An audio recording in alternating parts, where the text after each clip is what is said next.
Hello friends, welcome to our channel. இன்னைக்கு வீடியோவில் லைனிங்கோட மேக்ஸி அதாவது நைட்டி எப்படி ஸ்டிச் பண்ணுறதுன்னு டீட்டெயிலாக சொல்லியிருக்கேன். கண்டிப்பாக உங்களுக்கு புரியும் நம்புகிறேன். அண்ட் ஃபேப்ரிக் எங்கே வாங்கினேன் என்னங்கிற டீட்டெயில் எல்லாமே ஷார்ட்ஸில் போட்டிருக்கேன். நான் இந்த வீடியோலையும் சொல்கிறேன். ஆக்சுவலி இது நெக்ஸ்ட் வீக் போட வேண்டிய வீடியோ தான், ஆனால் நிறைய பேர் ரெக்வஸ்ட் பண்ணதால் இப்போவே வீடியோ போஸ்ட் பண்ணுறேன். ஃபஸ்ட்டு டாப் போர்ஷன் மார்க் பண்ணிக்கலாம். அதுக்கு ஷோல்டர் ஜாயினிங்க்கு 1/2 இன்ச் கொடுத்து 2 லைன் போட்டுட்டேன். இப்போ நம்மக்கிட்ட எல்லாருக்கிட்டையுமே அம்பர்லா மேக்ஸி ஒன்று இருக்கும் இல்லையா, நான் அதை மெஷர்மெண்ட்டாக வச்சு தான் இந்த வீடியோ எடுத்திருக்கேன். ஏன்னா நிறைய பேருக்கு புரியணுங்கிறதால. ஸோ இதில் டாப் போர்ஷன் மட்டும் இருக்கும்ல, அதில் உள்ள shoulder, neck width and arm whole, அந்த டாப் போர்ஷனோட ஹைட் எல்லாமே மார்க் பண்ணி ஒரிஜினல் மெஷர்மெண்ட் எடுத்துக்கலாம். நம்ம எப்போவுமே ஸ்டிச் பண்ண தெரிஞ்சவங்களுக்கு எல்லாருக்குமே தெரியும், ஷோல்டர் மெஷர்மெண்ட் வேணும், நெக்கோட விட்த்து வேணும், இது எல்லா மார்க்கிங்கும் இந்த அளவு டாப் வச்சு நான் எல்லாமே மார்க் பண்ணிக்கிறேன். மார்க் பண்ணதுக்கு அப்புறமா இது எல்லாத்துக்குமே சீம் அலவன்ஸ் கொடுக்கணும். இப்போ நெக்குக்கு நான் 1/4 இன்ச்சில் தைப்பேன். ஸோ நான் 1/4 இன்ச்சு சீம் அலவன்ஸ் கொடுக்குறேன். நீங்கள் 1/2 இன்ச்சில் தைப்பீங்க அப்படின்னா 1/2 இன்ச் கொடுத்துக்கோங்க. ஷோல்டர் ஆர்ம் ஹோலுக்குலாம் 1/2 இன்ச் சீம் அலவன்ஸ் கொடுக்குறேன். பாடிக்கு ஒரு 1 இன்ச் மட்டும் கொடுக்குறேன். ஏன்னா இது அம்பர்லா மேக்ஸிங்கிறதால ரொம்பலாம் நம்ம பிரித்து விட்டு யூஸ் பண்ண போகிறதில்ல, 1 இன்ச்சே போதுமானது. ஸோ இப்போ ஆர்ம் ஹோலுக்கு பாக்ஸ் போட்டுட்டு இந்த சென்டர்லேருந்து ஒரு 1.5 இன்ச்சுக்கு ஒரு குட்டி மார்க் கொடுத்துக்கிறேன். இப்போ இதில் கர்வ் வரைஞ்சிக்கலாம். அந்த மார்க் ஒன்று கொடுத்தோம்ல, அதில் டச் ஆகிற மாதிரி அழகாக ஒரு கர்வ் வரைஞ்சிக்கலாம். இதுதான் ஆர்ம் ஹோல். பேக் பார்ட்டுக்கு வர ஆர்ம் ஹோல். ஃப்ரண்ட் பார்ட்டுக்கு கொஞ்சம் குடஞ்சு எடுக்கணும், அது அடுத்த ஸ்டெப்பில் சொல்கிறேன். பாடிக்கு அதே மாதிரி 1 இன்ச் சீம் அலவன்ஸ் கொடுத்து கர்வ் வரைஞ்சிக்கிறேன். இப்போ பாடி பார்ட்டுக்கு டோட்டல் ஹைட் இருக்குல்ல, ஹிப்பு கிட்ட அது ஸ்ட்ரெயிட்டாக ஒரு லைன் வரைஞ்சிட்டு இந்த மாதிரி நம்ம ஒரு மார்க் பண்ணியிருக்கோம்ல, அதில் இருந்து 1/2 இன்ச் சீம் அலவன்ஸ் கொடுத்து கர்வாக வரையணும் இடுப்பு கிட்ட. எதுக்காக இந்த மாதிரி கர்வாக வரைகிறோம்னா, நம்மளோட சைடில் எக்ஸஸ் ஃபேப்ரிக் இருக்கும். இப்போ நம்ம கையெல்லாம் கீழே தொங்க போடுறோம் அப்படின்னா, நம்ம ட்ரெஸ் போட்டிருக்கும் போது அந்த ஃப்ளார் கீழே தரையில் உரசும். ஸோ அதை கரைக்கிறதுக்கு தான் சைடில் இந்த மாதிரி கர்வாக கட் பண்ணுவோம். ஸோ இந்த மாதிரி வரைஞ்சதுக்கு அப்புறமா நெக்கு, ஃப்ரண்ட் நெக்கில் நான் வீ கட் கொடுக்க போகிறேன் இல்லையா, அதுக்கு ஒரு 10 இன்ச்சில் மார்க் பண்ணிவிட்டு வீ கட் மார்க் பண்ணிட்டேன். இப்போ ஃப்ரண்ட் சைடு ஆர்ம் ஹோலுக்கு ஒரு 1/4 இன்ச்சு உள்பக்கமாக தள்ளி வரைஞ்சிட்டு அதில் ஆர்ம் ஹோல் கர்வ் வரைஞ்சிக்கிறேன். இந்த ட்ரையாங்கிள் மாதிரி போட்டிருக்கோம்ல, இந்த வீயும் அந்த ஃப்ரண்ட் ஆர்ம் ஹோலும் ஃப்ரண்ட் பார்ட்டுக்கு வரப்போகுது. இந்த ஆர்ம் ஹோல் ஆல்ரெடி வரைஞ்சது பேக் பார்ட் வரப்போகுது. ஏன்னா நம்ம 2 ஃபேப்ரிக் போட்டிருக்கோம். இப்போ நம்ம கட் பண்ணும்போது பேக் பார்ட்டுக்குள்ள மெஷர்மெண்ட்டை வச்சு தான் கட் பண்ணணும். ஃப்ரண்ட் பார்ட்டுக்கு உள்ள வேரியேஷன் அடுத்து நம்ம கட் பண்ணிக்கலாம். இப்போ 2 பீஸையும் சேர்த்து கட் பண்ணியிருக்கேன். ஆர்ம் ஹோல் கிட்டலாம் நாச் கொடுத்துக்கிட்டேன், சென்டர் நாச் கொடுத்துட்டேன். இப்போ ஃப்ரண்ட் பீஸை மட்டும் தூக்கிட்டு ஆர்ம் ஹோலை கர்வ் கட் பண்ணி எடுத்துக்கிறேன். இப்போ அந்த மெஷர்மெண்ட் வச்சு பேக் நெக்குக்கும் மார்க்கிங் எடுத்துக்கலாம். பேக்குக்கு பார்த்தீங்கன்னா 2.5 இன்ச் கழுத்து இறக்கம் வச்சு பாக்ஸ் போட்டு அதுவும் கர்வ் வரைஞ்சி எடுத்துக்கிட்டேன். ஏன்னா இது போட் நெக் மாதிரி தான் வைக்க போகிறோம் இல்லையா, ஸோ 2.5 இன்ச் விட்டு கொடுத்தா போதும். அண்ட் ஃப்ரண்ட்டுக்கு இந்த ட்ரையாங்கிள் போர்ஷனை அப்படியே கட் பண்ணி எடுத்துக்கலாம். அண்ட் டாப் போர்ஷனோட மெஷர்மெண்ட் எடுத்துக்கலாம். எனக்கு 13.25 வருது. இந்த 13.25 நம்மளோட டோட்டல் ஹைட்லேருந்து மைனஸ் பண்ணிடணும். என்னோட டோட்டல் ஹைட் 49. அதில் இந்த 13.25 இன்ச்சை மைனஸ் பண்ணிட்டேன் அப்படின்னா வர ஆன்சர் தான் என்னோட ஸ்கர்ட் போர்ஷனாக இருக்க போகுது. ஸ்கர்ட் போர்ஷன் பார்த்தீங்கன்னா 35.75 தான் என்னோட ஆன்சர். அண்ட் இப்போ லைனிங் கேல்குலேஷன் பார்க்கலாம். லைனிங் ஒரு 2 இன்ச் மைனஸ் பண்ணிக்கலாம். ஏன்னா மெயின் ஃபேப்ரிக்கும் லைனிங்கும் ஒரே ஹைட் வைக்க தேவையில்ல. ஸோ 2 இன்ச் மைனஸ் பண்ணிக்கிறேன். இப்போ பார்த்தீங்கன்னா 33.25 வருது. நான் ரவுண்டாக 33 எடுத்துக்கிட்டேன். இதில் ஒரு 1.5 இன்ச் ப்ளஸ் பண்ணிக்கலாம். அந்த 1.5 இன்ச் எதுக்கு அப்படின்னா, லைனிங்கில் அடியில் மடித்து தைப்போம் இல்லையா, அதுக்கு ஒரு 1 இன்ச் வேணும். ஹிப் பார்ட் ஜாயின் பண்ணுவோம்ல, அதுக்கு ஒரு 1/2 இன்ச் வேணும். ஸோ 1.5 இன்ச் ப்ளஸ் பண்ணிக்கலாம். அப்படி பார்த்தோம் அப்படின்னா நமக்கு 34.5 ஆன்சர் வருது. ஸோ இந்த 34.5 தான் நமக்கு லைனிங்கோட ஹைட்டு. இந்த மார்க்கிங் வச்சு நம்ம லைனிங் எடுத்துக்கலாம். இப்போது நான் 2.5 மீட்டர் லைனிங் 2ஆக ஃபோல்டு பண்ணி மேலே டாப் போர்ஷன் கட் பண்ணி எடுத்தேன். மிச்சம் இருக்கிற ஃபேப்ரிக் அப்படியே எனக்கு 34.5 இருக்குது. ஸோ நான் அதை அப்படியே வச்சுக்கிட்டேன். இப்போ ஸ்கர்ட் போர்ஷன் கட் பண்ணிக்கலாம். பேனல் கட்டு தான் போட போகிறோம்.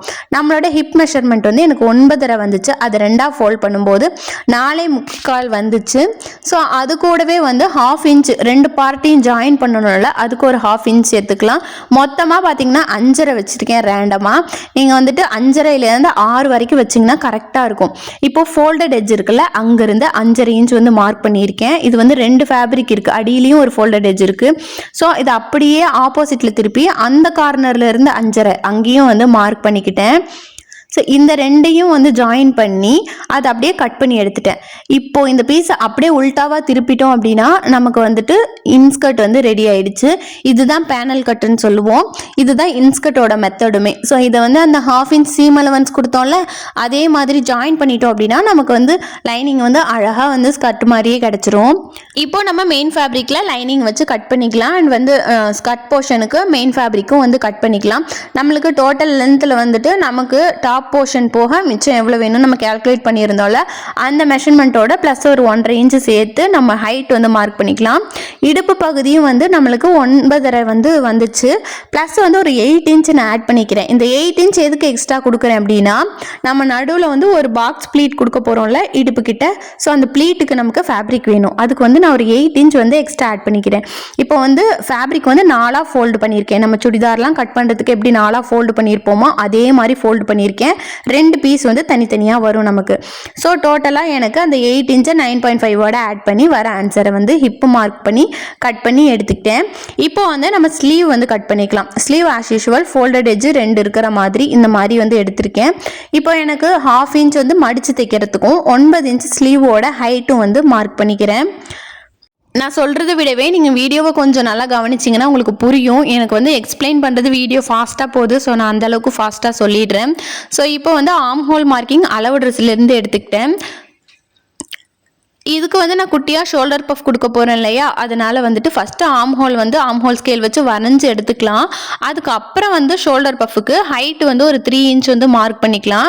மார்க் பண்ணிவிட்டு அந்த 3 இன்ச்சுக்கு வந்து ஒரு பாக்ஸ் போட்டு அந்த 3 இன்ச்சில் டச் ஆகுற மாதிரி அந்த ஆர்ம் ஹோல் ஸ்கேல் வச்சு ஒரு மார்க் போட்டு வரைஞ்சிட்டோம் அப்படின்னா நமக்கு வந்து அந்த ஹையர் பஃப் ஸ்லீவுக்கு வந்து பேட்டர்ன் வந்து ரெடி ஆகிடும். ஆனால் ஃப்ரண்ட்டுக்கு வந்து இதில் குடஞ்சி எடுக்க வேண்டாம். நம்ம பஃபெல்லாம் ஸ்டிச் பண்ணிவிட்டு அதுக்கப்புறம் ஃப்ரண்ட் குடஞ்சிக்கலாம். இப்போ வந்து மெயின் பார்ட்டெல்லாம் ஸ்டிச் பண்ண ஆரம்பிச்சிடலாம். 1/4 இன்ச்சு நம்ம சீம் அலவன்ஸ் கொடுத்தோம்ல அதுக்கு வந்து ஸ்டிச் பண்ணிவிட்டு கட் பண்ணி டாப் ஸ்டிச் கொடுத்து அண்ட் வந்து லைனிங்கும் மெயின் ஃபேப்ரிக்கும் ஜாயின் பண்ணி கட் பண்ணி எடுத்துக்கலாம். ஆஸ் யூஷுவல் நம்ம எல்லா ட்ரெஸ்ஸும் எப்படி பண்ணுவோமோ அதே மெத்தட் தாங்க. ஃப்ரண்ட் பீஸ் பேக் பீஸ் ரெண்டுமே இதே மாதிரி ரெடி பண்ணி எடுத்து வச்சுக்கோங்க. இதுலேயே நம்ம அந்த வி பேட்டர்னுக்கு வந்து பிங்க் கலர் ஃபேப்ரிக் தான் கொடுக்க போகிறோம். ஸோ அது வந்து நான் நெக்ஸ்ட் ஸ்டெப்பில் சொல்கிறேன். இப்போ வந்து ஃப்ரண்ட் அண்ட் பேக் மட்டும் ரெடி பண்ணி எடுத்து வச்சுக்கலாம். ஸோ இந்த மாதிரி தான் நமக்கு கிடச்சிருக்கு. இப்போ வந்து ஸ்லீவ் வந்து ஸ்டிச் பண்ணிட்டு வந்துடலாம். ஸ்லீவுக்கு வந்துட்டு நம்ம அந்த 1/2 இன்ச் வந்து அடியில் மடிச்சு தைக்க கொடுத்துருந்தோம்ல அந்த 1/2 இன்ச்சில் வந்து ஒரு தையல் போட்டுக்கலாம். ரா எட்ஜஸாக இருக்கிறதால நான் அப்படியே தைச்சுக்கிறேன். உங்களுக்கு இல்லை அப்படின்னா நீங்கள் 2 ஃபோல்டு பண்ணி தைச்சுக்கலாம். இப்போது நம்ம அந்த ஆர்ம் ஹோல் நாச்சிலிருந்து நமக்கு ஆர்ம் ஹோல் எவ்வளோ வேணுமோ அதை வந்து மார்க் பண்ணணும். அப்போ தான் நமக்கு பஃப் எவ்வளோ வைக்கணும்னு தெரியும். நான் மார்க் பண்ணி பார்க்கும்போது எனக்கு 1.5 இன்ச் வந்து எக்ஸ்ட்ரா இருந்துச்சு. அந்த 1.5 இன்ச்சை சென்டர்லேருந்து இந்த பக்கம் 1.5 இன்ச் இந்த பக்கம் 1.5 இன்ச் மார்க் பண்ணிக்கிட்டேன். அதில் தான் வந்து நம்ம குட்டி ப்ளீட் வைக்க போகிறோம். ஸோ இந்த மாதிரி ப்ளீட் எல்லாம் வச்சு ஸ்லீவ் வந்து ரெடி பண்ணிட்டு வந்துட்டேன். இப்போ ராங் சைட் ஃபேஸ் பண்ணி இருக்கிற மாதிரி 2 ஸ்லீவையும் விரிச்சு போட்டுக்கலாம். இல்லை நீங்கள் குட் சைட் ஃபேஸ் பண்ணி இருக்கிற மாதிரியும் வச்சுக்கலாம். ஆனால் ரெண்டுமே ஆப்போசிட்டாக இருக்கணும். அதாவது நல்ல பக்கம் மீட் ஆகிருக்கணும், இல்லை கெட்ட பக்கம் மீட் ஆகிருக்கணும். அதே மாதிரி வச்சுட்டு நல்லா அந்த சென்டர் நாச் எல்லாம் மேட்ச் ஆகிற மாதிரி வச்சு உள்ள குட்டியாக ஒரு கர்வ் வரைஞ்சி இந்த மாதிரி குடஞ்சி எடுத்துட்டோம் அப்படின்னா இது ரெண்டுமே ஃப்ரண்ட் சைடு வர மாதிரி அழகாக வந்து கட் பண்ணி எடுத்துடலாம். இப்போ இந்த ஃப்ரண்ட் பீஸுக்கு அந்த ட்ரையாங்கிள் ஷேப் கொடுக்கணும்ல அதை வந்து நம்ம மார்க் பண்ண போகிறோம். அதுக்கு வந்து நம்ம ட்ரெஸ் வந்து விரிச்சு வச்சுட்டு மொதல் லைனிங்லேயே ஒரு பீஸ் ட்ரையாங்கிள் கட் பண்ணியிருந்தோம்ல அதை வச்சுக்கலாம். எனக்கு வந்து நெக்கு எந்த இடத்துக்கிட்ட எனக்கு நெக் ஓப்பன் வரணுமோ அங்கே ஒரு மார்க் வந்து மெயின் ஃபேப்ரிக்கில் பண்ணி வச்சுருக்கேன். ஸோ இந்த மார்க்கிங் தான் அது. எனக்கு இவ்வளோண்டு ட்ரையாங்கிள் தான் தேவைப்படுது. அதை வந்து நான் அது ஷேப்புக்கு அழகாக வந்து நான் மார்க் பண்ணிக்கிறேன். எனக்கு இந்த அளவுக்கு ட்ரையாங்கிள் மட்டும் கிடைச்சா போதும். ஸோ இதுக்கு வந்து ஒரு 1/2 இன்ச் சீம் அலவன்ஸ் கொடுத்து நம்ம வந்து மெயின் ஃபேப்ரிக் மேலேயே வச்சு ஸ்டிச் பண்ண போகிறோம். ஸோ இந்த மாதிரி நான் 1/2 இன்ச் சீம் அலவன்ஸ் கொடுத்துருக்கேன். பட் வந்துட்டு அதுலேயே வந்து தைச்சு எடுத்துக்கலாம். தைச்சிட்டு இந்த மாதிரி சைடெல்லாம் ட்ரிம் பண்ணிவிட்டு குட்டி நாச் கொடுத்து திருப்பிக்கலாம். நான் ஏன் எக்ஸ்ட்ரா 1/2 இன்ச் வெளியில் கொடுத்துருக்கேன்னா அப்போ தான் நம்ம அதை வந்து உள்ள சீமாக கொடுத்து தைக்க முடியும். அளவுக்கு அளவாக தைச்சிட்டோம்னா தைக்க இருக்க இடம் பத்தாது. ஸோ 1/2 இன்ச் கொடுத்தே வந்து எப்போவுமே ஸ்டிச் பண்ணிக்கோங்க. இந்த மாதிரி திருப்பிட்டு நல்லா ப்ரெஸ் பண்ணி ஒரு அயன் பண்ணிட்டு வந்துடுங்க. மேலே டாப் ஸ்டிச்லாம் கொடுக்க வேணாம், ட்ரெஸ் கூட வச்சு அட்டாச் பண்ணிக்கலாம். ஸோ இந்த மாதிரி கரெக்டாக அலைன் பண்ணிக்கோங்க. உங்களுக்கு எவ்வளோ தேவைப்படுதோ அந்த நம்ம ட்ரையாங்கிள் பீஸ் ஒன்று வச்சுருந்தோம்ல அதை வச்சு கரெக்டாக அலைன் பண்ணி டாப் ஸ்டிச் போட்டுட்டோம்னா வந்து அந்த டிசைன் ரெடி ஆகிடும். இப்போ இந்த ஷோல்டர் வந்து ஜாயின் பண்ண போகிறோம். ஃப்ரண்ட் பீஸையும் பேக் பீஸையும் சேர்த்து ஷோல்டர் ஜாயின் பண்ணிட்டு வந்துடலாம். ஷோல்டர் ஜாயின் பண்ணிட்டு வந்ததுக்கப்புறமா ஸ்லீவ் வந்து ஜாயின் பண்ணும். இந்த மாதிரி அலைன் பண்ணி வச்சுக்கோங்க. ஃபஸ்ட்டு ஃப்ரண்ட் வருதா, நம்ம குடஞ்சி எடுத்த பக்கம் கரெக்டாக மேட்ச் ஆகுதா, இது எல்லாமே செக் பண்ணிக்கலாம். ஷோல்டர்லேருந்து ஃப்ரண்ட்டு, அதுக்கப்புறம் ஷோல்டர்லேருந்து பேக்கு, அதே மாதிரி 2 ஸ்லீவையும் வந்து ஜாயின் பண்ணிக்கணும். எப்போவுமே இந்த மாதிரி டேபிளில் விரித்து வச்சுட்டு ஸ்லீவை அலைன் பண்ணிவிட்டு கரெக்டாக மேட்சாக இருக்கான்னு செக் பண்ணிவிட்டு தைச்சிங்கன்னா மிஸ்டேக் இல்லாமல் அழகாக தைச்சிடலாம். ஸோ ஸ்லீவ் வந்து ஜாயின் பண்ணியாச்சு. இப்போ வந்து நம்மளோட ஃப்ரண்ட் அண்ட் பேக் பீஸில் டாட் பிடிக்கணும். இந்த டாட் எதுக்குன்னா நமக்கு ஷேப் கொடுக்கும், அதுக்காக தான். சென்டர்ல இருந்து 4 இன்ச் வந்து மார்க் பண்ணிக்கிறேன். பேக் பார்ட்டில் வந்து ஹைட், டாட்டோட ஹைட் வந்து 3.5 இன்ச்சும், ஃப்ரண்ட் பார்ட்டுக்கு வந்து 3 இன்ச்சும் டாட்டோட ஹைட் வந்து நான் கொடுக்குறேன். இது வந்து ஒரு 1/2 இன்ச் டக் பிடிக்கிற மாதிரி இந்த மாதிரி வந்து டாட் பிடிச்சிக்கலாம். இந்த டாட் தான் வந்து நமக்கு அழகாக ஷேப்பை எடுத்து காட்டும். இப்போ 2 பார்ட்லையுமே வந்துட்டு டாட் பிடிச்சிட்டு வந்துட்டேன். நான் ஏன் ஸ்டிச்சிங்லாம் காட்டலைன்னா வீடியோ லென்த் ரொம்ப அதிகமாகிடும், நமக்கு எடிட் பண்ண கஷ்டமாக இருக்கும். அதனால தான் டாட் பிடிக்கிறது எல்லாருக்கும் தெரியும் இல்லையா, ப்ளவுஸ்லலாம் பேக் டாட் பிடிப்போம்ல, அதே மாதிரி தான். இப்போ நம்ம ஸ்கர்ட் போர்ஷன் ரெடி பண்ண ஆரம்பிச்சிடலாம். ஸ்கர்ட்டில் வந்து இந்த ஃபோல்டட் எட்ஜில் வந்து பெரிய பீஸாக இந்த மாதிரி கிடைக்கும். ஆப்போசிட்டில் வந்து 4 தனி பீஸாக இருக்கும். அதில் 2 பீஸை வந்து ஒரு பார்ட்டுக்கு வந்து யூஸ் பண்ண போகிறோம். நான் எப்படி வீடியோவில் அலைன் பண்ணியிருக்கேன்னு பாருங்கள். அந்த ஹிப் சைஸில் வந்து குட்டியாக இருக்கிற பகுதியும் அகலமாக இருக்கிற பகுதி கீழே ஃப்ளார்ல வர மாதிரியும் இந்த மாதிரி அலைன் பண்ணிட்டு அப்படியே ஆப்போசிட்ல திருப்பணும். ஸோ இந்த மாதிரி திருப்பினதுக்கு அப்புறமா இந்த வந்து 1/2 இன்ச்சில் வந்து ஜாயின் பண்ணிக்கணும். 2 பீஸையும் அதே மாதிரி தான் அப்படியே ஆப்போசிட்டில் திருப்பிட்டு 2 சைடுமே 1/2 இன்ச்சில் வந்து ஜாயின் பண்ணிட்டோம் அப்படின்னா நமக்கு இன்ஸ்கர்ட் மாதிரியே ஒரு பேனல் ஸ்கர்ட் வந்து ரெடி ஆகிடும்.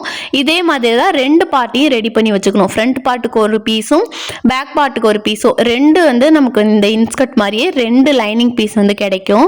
ஜாயின் பண்ணதுக்கு அப்புறமா பாட்டம்ல இந்த மாதிரி வந்து அந்த எக்ஸஸாக இருக்கும், அதை வந்து ட்ரிம் பண்ணிக்கலாம். அழகாக வந்து ஒரு கர்வ் ஷேப் வரைஞ்சிட்டு சும்மா ரேண்டமாக கட் பண்ணால் போதும். ஏன்னா இது உள்ளே தான் போகுது, ஒரு ஷேப் அழகாக வரணுங்கிறதுக்காக தான் இந்த கட் பண்ணுறோம். இப்படி வந்து கர்வாக ஆரம்பித்து அந்த சைடு வந்து கர்வாக போய் முடிச்சிட்டோம் அப்படின்னா ஒரு ஸ்கர்ட் போர்ஷன் மாதிரியே அழகாக வந்து நமக்கு லைனிங் போர்ஷன் கிடச்சிரும். இந்த மாதிரி கட் பண்ணதுக்கப்புறமா அடியில் வந்து ஒரு 1 இன்ச்சுக்கு வந்து 2 ஃபோல்டிங் கொடுத்து, அதாவது நம்ம நார்மலாக வந்து எப்படி ஃபோல்ட் பண்ணி ஸ்டிச் பண்ணுவோம் அதே மாதிரி ஃபோல்ட் பண்ணி ஸ்டிச் பண்ணிக்கலாம். 2 பீஸ்லேயுமே சென்டர் வந்து நாச் பண்ணி வச்சுக்கோங்க, அது வந்து அடையாளத்துக்காக. ஸோ ஸ்கர்ட் போர்ஷனில் லைனிங் ரெடி ஆகிடுச்சு. இப்போ மெயின் போர்ஷன் தான் ரெடி பண்ண போகிறோம். இப்போ மெயின் போர்ஷன் நமக்கு எவ்வளோ தேவைப்பட்டுச்சு, 35.25 ப்ளஸ் 1.5 ஆட் பண்ணியிருக்கேன். இப்போ வந்து எனக்கு 37.25 தேவைப்படுது. 37.25 ஹைட் வர மாதிரி நான் வந்து மார்க் பண்ணி கட் பண்ணி எடுத்துக்கிட்டேன். இதுலேயும் வந்து சென்டர் வந்து நாச் பண்ணிக்கலாம். எல்லா பீஸ்லேயுமே சென்டர் நாச் பண்ணிக்கோங்க, அப்போ தான் உங்களுக்கு ஸ்டிச் பண்ணும்போது ஈஸியாக இருக்கும். இப்போ மெயின் பார்ட்டில் இந்த மாதிரி சென்டர் நாச் பண்ணியிருந்தாலும் அதை வந்து ஒரு பின் பண்ணிக்கலாம். அதே மாதிரி எட்ஜில் கார்னர்லேயும் வச்சு பின் பண்ணிக்கலாம். இப்போ நடுவில் இவ்வளோ எக்ஸஸ் இருக்கா, இந்த எக்ஸஸை இந்த டாட்டுக்கு நேராக தான் ஒரு ப்ளீட்டாக கொடுக்க போகிறோம். இப்படி நம்ம எடுத்து பார்த்தோம் அப்படின்னா அந்த எக்ஸஸ் எவ்வளோ இருக்கோ அது நம்ம கையில் வந்துடும். இப்போ நம்ம அதை என்ன பண்ணணும்னா அந்த எக்ஸஸோட சென்டரை அப்படியே கொண்டு போய் அந்த டாட்டில் வந்து வைக்கணும். உங்களுக்கு வீடியோ பார்த்தா புரியும்னு நினைக்கிறேன். இந்த எக்ஸஸ் வர பீஸோட சென்டரை வச்சுட்டு மிச்சம் இருக்கிறத ஒரு ப்ளீட்டாக கொடுக்கணும். டாட்டை பார்த்து அந்த ப்ளீட் வர மாதிரி ஒரு சைடு கொடுக்கணும். இப்போ கொடுத்துட்டு இந்த ப்ளீட்டை வந்து அப்படியே வந்து பின் பண்ணிக்கோங்க. பின் பண்ணும்போது அந்த பீஸ் இருக்குல்ல, டாப் போர்ஷன் இருக்குல்ல, அந்த ஃபேப்ரிக்கோட பின் பண்ண வேண்டாம், தனியாக இந்த ப்ளீட்டை மட்டும் பின் பண்ணிக்கோங்க. ஏன்னா நம்ம இதை வெளியில் தனியாக எடுத்து ஸ்டிச் தான் பண்ண போகிறோம், டாப் போர்ஷனோட சேர்த்து பண்ண போகிறதில்ல. ஸோ அந்த ப்ளீட்டை மட்டும் பின் பண்ணிக்கோங்க. அதே மாதிரி ஆப்போசிட்டில் இந்த எக்ஸஸ் வருதில்ல, அதையும் ஆப்போசிட்டில், அதாவது கொடுத்த ப்ளீட்டும் இந்த ப்ளீட்டும் ஆப்போசிட்டாக மீட் ஆகணும். அதே மாதிரி வீடியோவை நீங்கள் பொறுமையாக பார்த்தீங்கன்னா உங்களுக்கு நல்லா புரியும் நான் சொல்கிறத விடவே. ஸோ இந்த மாதிரி ஒரு ப்ளீட் கொடுத்துட்டு அங்கேயும் வந்து ஒரு பின் பண்ணிக்கோங்க. இந்த மாதிரி பின் பண்ணிட்டோம் அப்படின்னா 2 சைடுமே நீட்டாக ஈவனாக கிடைக்கும். நம்ம ஸ்டிச் பண்ணும்போதும் பண்ணலாம், ஆனால் இப்படி பண்ணிட்டு பண்ணும்போது ரொம்ப ஈஸியாக வந்து ஸ்டிச் பண்ண முடியும். அதுக்கு தான் உங்களுக்கு ஸ்டெப் பை ஸ்டெப்பாக சொல்கிறேன். ஸோ இதே மாதிரி ஆப்போசிட் சைடும் அந்த டாட்டுக்கு நேராக எக்ஸஸாக இருக்க ஃபேப்ரிக்கர் ஒரு ப்ளீட் கொடுத்துக்கலாம். இப்போ இதை அப்படியே எடுத்துட்டு நம்ம வந்து 1/2 இன்ச்சில் ஸ்டிச் பண்ணிட்டு வந்துடலாம். இப்போ பார்த்தீங்கன்னா இப்படி தான் இருக்கும். 1/2 இன்ச்சில் வந்து நம்ம ஜாயின் பண்ணிட்டு வந்துட்டோம். இதை அப்படியே உல்ட்டாவாக திருப்பிட்டு இதில் வந்து லைனிங்கையும் போட்டு நம்ம ஜாயின் பண்ண போகிறோம். லைனிங்கில் வந்து இந்த ரா எட்ஜஸ்லாம் வெளிப்பக்கமாக தெரிகிற மாதிரியும் வைக்கலாம், உள்பக்கமாக தெரிகிற மாதிரியும் வைக்கலாம். உள்பக்கமாக தெரிகிற மாதிரி வைக்கணும் அப்படின்னா உங்களுக்கு கிளாத் டிரான்ஸ்பரண்ட்டாக இருந்தால் நீங்கள் அப்படி வைக்கக்கூடாது. எனக்கு வந்து டிரான்ஸ்பரண்ட்டாக இல்லை, ஸோ ரா எட்ஜஸ்லாம் உள்ளே போகிற மாதிரியே நான் வச்சு இந்த மாதிரி ஜாயின் பண்ணிட்டு வந்துடுறேன். 1/2 இன்ச்சுக்கு தைச்சிருந்தோம்ல, அது மேலேயே இந்த லைனிங்கையும் போட்டு தைச்சு எடுத்துகிட்டு வந்துட்டேன். இப்போ வந்து பாடி பார்ட்டில் வந்து சென்டர் சென்டரும் மேட்ச் ஆகிற மாதிரி லெஃப்ட் அண்ட் ரைட் இந்த மாதிரியே தைச்சுக்கலாம். கொஞ்சம் எக்ஸஸ் வரும் தான், அது ஏன்னா நம்ம டாட் பிடிக்கும் போது டாப் போர்ஷன் சுருங்கிருக்கும்ல, அதுக்காக அந்த எக்ஸஸ் வரும். அது பிரச்சனை இல்லை, அது வந்து நம்ம லாஸ்ட்டாக ட்ரிம் பண்ணிக்கலாம். இந்த மாதிரி ஜாயின் பண்ணதுக்கு அப்புறமா மேலே ஒரு டாப் ஸ்டிச் கொடுத்துக்கோங்க. ரெண்டு சைட்லையும் பாடி பார்ட்டில், அதாவது ஃப்ரண்ட் பார்ட்லையும் பேக் பார்ட்லையும் ரெண்டு ஸ்கர்ட்டையும் வச்சு ஜாயின் பண்ணிக்கலாம். இப்போ பார்த்தீங்கன்னா அந்த சைடில் கொஞ்சம் எக்ஸஸ் இருக்குது, அந்த டாட் பிடிச்சதால அந்த எக்ஸஸ் வந்திருக்கு. அது வந்து ஒன்றும் பிரச்சனை இல்லை, அந்த எக்ஸஸை மட்டும் ட்ரிம் பண்ணிக்கலாம். ஏன்னா கீழே போக போக உங்களுக்கு ஃப்ளேர் தான், அதில் வந்து உங்களுக்கு மெஷர்மெண்ட்டே தேவையில்லை. அந்த ஹிப்பு கிட்ட மட்டும் உங்களுக்கு கரெக்ட் மெஷர்மெண்ட் இருந்தால் போதும். ஸோ வந்து அதை மட்டும் நம்ம ட்ரிம் பண்ணி எடுத்துக்கலாம், நான் வீடியோவில் காமிச்ச மாதிரியே. இப்போ நம்ம சைட் ஜாயின் பண்ண போகிறோம். என்னோட ஸ்லீவ், அதாவது கையா சுற்றளவு வந்து 5.5 வேணும். ஸோ 5.5 வந்து மார்க் பண்ணிக்கிட்டேன். ஸோ அதுலேருந்து நம்ம ஆம் ஹோல் நாச் பண்ணியிருந்தோம்ல, அதுக்கிட்ட ஸ்ட்ரெயிட்டாக கொண்டு வந்துட்டேன். அதுக்கப்புறம் 1 இன்ச் சீம் அலவன்ஸ் கொடுத்துருந்தோம்ல, அதில் ஒரு 1/4 இன்ச் கம்மியே வச்சுக்கோங்க. ஏன்னா டாட்டில் கொஞ்சம் உள்ளே போயிருக்கு, அதனால் ஒரு 3/4 இன்ச்சில் வந்து தைச்சிட்டே வரலாம். இந்த இடுப்பு கிட்ட வந்ததுக்கு அப்புறம் தான் கொஞ்சம் கான்சென்ட்ரேட் பண்ணணும். புதுசாக தைக்கிறவங்க இந்த இடத்துல கொஞ்சம் சேஃப்டியாக பண்ணுங்க. ஏன்னா ஃபஸ்ட்டு மெயின் ஃபேப்ரிக்கை தான் வந்து ஜாயின் பண்ணணும். இந்த மெயின் ஃபேப்ரிக்கை ஜாயின் பண்ணும்போது இந்த லைனிங் மேல் பக்கமும் லைனிங் அடிப்பக்கமும் லைனிங் இருக்குல்ல, அந்த ரெண்டையுமே நகர்த்தி விட்டுட்டு வெறும் மேலே மெயின் ஃபேப்ரிக்கை மட்டும் ஜாயின் பண்ணுங்க.